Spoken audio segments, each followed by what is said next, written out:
تھوڑا حیا کے خلاف مسئلہ ہے، لیکن آج کی نئی نوجوان نسل جو ہے اس میں بہت زیادہ مبتلا ہو رہی ہے. اس کو بیان کرنا یہ ہماری ذمہ داری ہے، اور لوگ اس بارے میں علماء سے بہت زیادہ مسائل پوچھتے ہیں، خواتین بھی پوچھتی ہیں جو اس میں مبتلا ہیں. تو اس کا بھی مسئلہ یاد رکھیں. بعض مرد اپنی زوجہ کو مجبور کرتے ہیں غیر فطری طریقے سے ہم بستری کرنے پر، پچھلے راستے پر ہم بستری کرنے پر. تو یہ بات یاد رکھیں کہ ایسی صورت میں عورت پر اصل حکم یہی ہے کہ وہ ایسے مرد سے طلاق لے لے اور اس کو اپنے قریب نہ آنے دے، کیونکہ اس میں نقصان یہ ہوتا ہے کہ اگر عورت اس کام کی مرد کو اجازت دے دے تو کچھ وقت کے بعد اس کی اپنی نیچر تبدیل ہو جاتی ہے، اپنی فطرت بدل جاتی ہے، اور اسے اس غیر فطری کام میں لذت آنا شروع ہو جاتی ہے. تو اپنے آپ کو گندگی سے بچانا یہ بہت ضروری ہے. اور اگر وہ یہ سمجھتی ہے کہ طلاق کے بعد اس کے دوبارہ نکاح نہیں ہوگا، اس کی زندگی تباہ نہیں ہوگی، تو پھر سخت مجبوری میں اگر مرد اس کو دھمکیاں دیتا ہے مارنے کی یا طلاق کی، تو ایسی مجبوری میں پھر اللہ کی رحمت سے امید ہے کہ گناہ صرف مرد کے کندھوں پر ہوگا.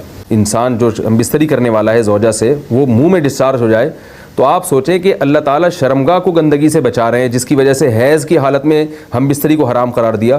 تو منہ جس سے انسان کھانا کھاتا ہے، جس سے کلمہ پڑھتا ہے، اور جو انسان کے جسم میں سب سے اشرف عضو ہے، سب سے زیادہ معزز اور مکرم عضو ہے، اس میں ایسی گندگی کو ڈالنا کہاں سے جائز ہو سکتا ہے، کہاں سے حلال ہو سکتا ہے؟ تو آج بعض متجدد قسم کے لوگ جو ہے نا اس کو حلال قرار دے رہے ہیں، تو یہ بالکل غلط ہے. تو یہ بات خوب ذہن میں رکھیں کہ اورل سیکس کے ذریعے اپنی خواہش کو پورا کرنا اس طور پر کہ ڈسچارج ہو جائے انسان عورت کے منہ میں، بیوی کے منہ میں، یہ بالکل حرام ہے، بالکل ناجائز ہے. کیونکہ منی ایک غلیظ اور ناپاک اور گندگی ہے، اور ناپاک اور نجس چیز ہے. تو اس لیے عورت کے منہ میں ڈسچارج ہونا یہ بالکل حرام ہے، ناجائز ہے، گندگی ہے.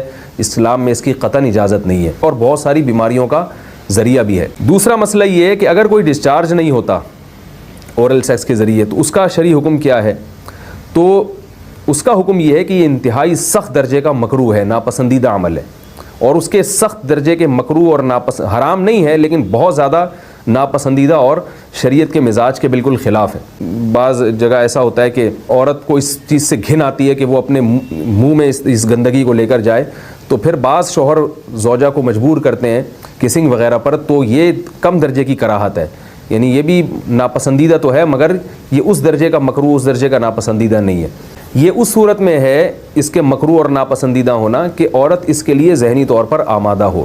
یہ بات خوب یاد رکھیں، اگر عورت کو اس عمل سے گھن آتی ہے تو پھر مرد بیوی کو اس کام پر مجبور ہرگز نہیں کر سکتا، کیونکہ یہ نکاح کے جو ایگریمنٹ ہے، مقتضیات ہیں، اس کے خلاف ہے. یعنی یہ اس میں داخل نہیں ہے. عورت اپنے آپ کو ہم بستری سے تو نہیں روک سکتی، مرد جب چاہے گا بیوی سے ہم بستری کر سکتا ہے، عورت کو اجازت نہیں ہے. لیکن خاص اس عمل سے عورت مرد کو روک سکتی ہے اگر وہ ذہنی طور پر اس کے لیے آمادہ نہیں ہے. تو یہ جو فیملی پلاننگ والے آج جس دعوت کو لے کے چل رہے ہیں کہ بچے دو ہی اچھے، یہ جو پوری دنیا میں ایک تحریک چل رہی ہے، یہ قرآن و سنت کے 100% خلاف ہے. قرآن کے واضح نصوص اور احادیث تو اس بارے میں بہت ہی تفصیل سے ہیں.